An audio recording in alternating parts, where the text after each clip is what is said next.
pense que tous ceux qui aiment Will Be Black doivent en fait comprendre que Will Be Black, c'est le froid et le chaud. Je suis un peu plus world music, même si je suis plus dans le côté hip-hop, côté rap. Un style puisé sous fond d'influence R&B adouci à la world music. Je continue de prier.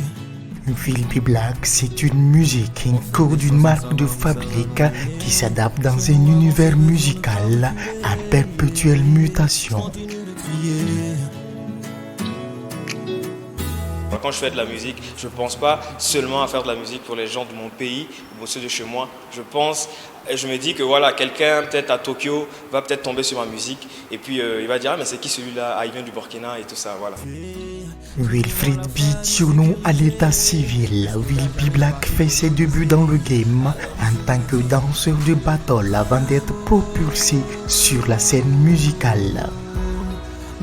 Will Be Black a commencé comme danseur dans des ballets. Voilà, on a participé à All Flows et Wagga Battle et tout ça. Voilà, tout ce qui se passait comme danse à Ouagadougou, on était dedans. Et à force d'écouter la musique matin, midi, soir, et on a fini par s'intéresser à la chanson elle-même. De la danse à la musique, cet artiste, rappeur, chanteur burkinabé est bien connu pour son sens du rythme.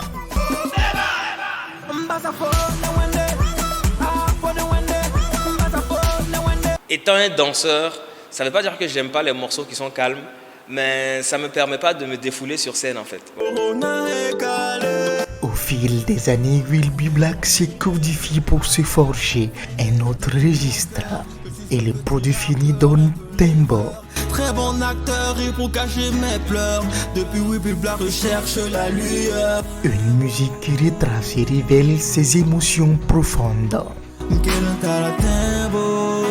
Je continue de prier. Tembo, c'est un morceau qui parle d'espoir, qui parle à toutes ces personnes qui ont perdu espoir. C'est se redonner courage et puis avancer dans la vie. Donc je pense un peu c'était le but de ce morceau-là. On a fait un clip que beaucoup ont apprécié, beaucoup de dévanciers, beaucoup de professionnels aussi dans le milieu. Avec cette œuvre de belle facture qui a inondé les vues sur YouTube, l'artiste cartonne, se démarque et brise les codes. Pour moi, la musique, c'est un langage. Et si tu veux parler, il faut respecter les codes. Donc, si tu veux être dans du reggae dancehall, il faut avoir les codes du reggae dancehall. Pour que celui qui fait du reggae dancehall, quand il t'écoute, il dise « Ah, waouh, il a maîtrisé ». Lui aussi maîtrise un art dont lui seul a les secrets. Polyglobe Kayawoto imprima sa musique en langage différent et adapté dans les langues locales du terroir.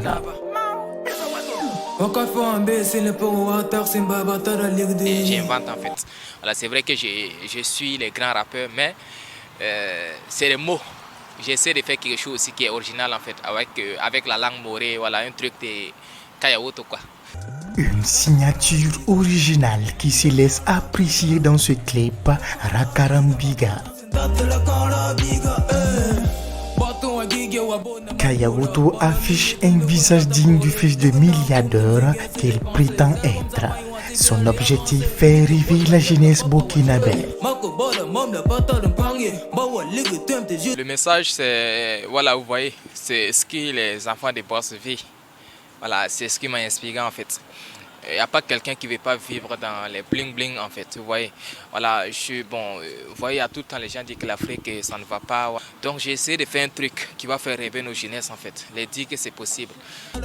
Ce débat fait couler beaucoup d'encre et de salive, mais l'artiste est resté droit dans ses bottes.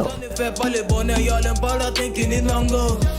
faut des gens qui critiquent, il faut des gens aussi qui aiment tout ça en fait. Donc l'essentiel, il faut viser ce que tu as visé et puis tu arrives à réaliser seulement en fait. Il ne faut pas te rapper. Tout droit. Réalisé de main de maître par Sans-Rémy, producteur et réalisateur audiovisuel burkinabé, ce clip est l'aboutissement d'un travail acharné. L'idée aussi c'était ça, c'était d'arriver à faire un clip mais au Burkina Faso, sans forcément sortir du pays, mais avec voilà, tout ce qu'il y a autour. C'était le défi au fait. je peux dire, si bon, ce que les gens de ghetto aiment, si tu arrives à connaître ce que les gens de ghetto aiment, c'est que tu peux, voilà. Parce que les gens de ghetto, c'est les gens, lorsqu'ils valident quelque chose, lorsqu'ils aiment quelque chose, c'est que tout le Burkina Faso va aimer en fait. Parce qu'eux, ils prennent tout. Donc, j'ai grandi dans les ghettos, c'est à travers eux, les gars du marché, dans les kiosques, partout comme ça. Ouais. Lorsqu'ils parlent, j'écoute, voilà, je prends ça et puis je transforme quoi. Kayawutu est tout simplement un artiste épique au talent promoteur. Notre dernier coup de cœur, Sahara, sa musique se fait le porte-voix de la cause de la femme. Alors Naïl, il vient pour défendre en fait les femmes. Parce qu'on est dans une société où aujourd'hui, les femmes se font beaucoup maltraiter par les hommes, du fait que voilà, ils ont beaucoup de possibilités, ils sortent avec plusieurs femmes en même temps. Tout comme Sahara, Kayawutu et Will Be Black, ces artistes ne cessent de montrer que la voix de la musique burkinabé porte et s'exporte.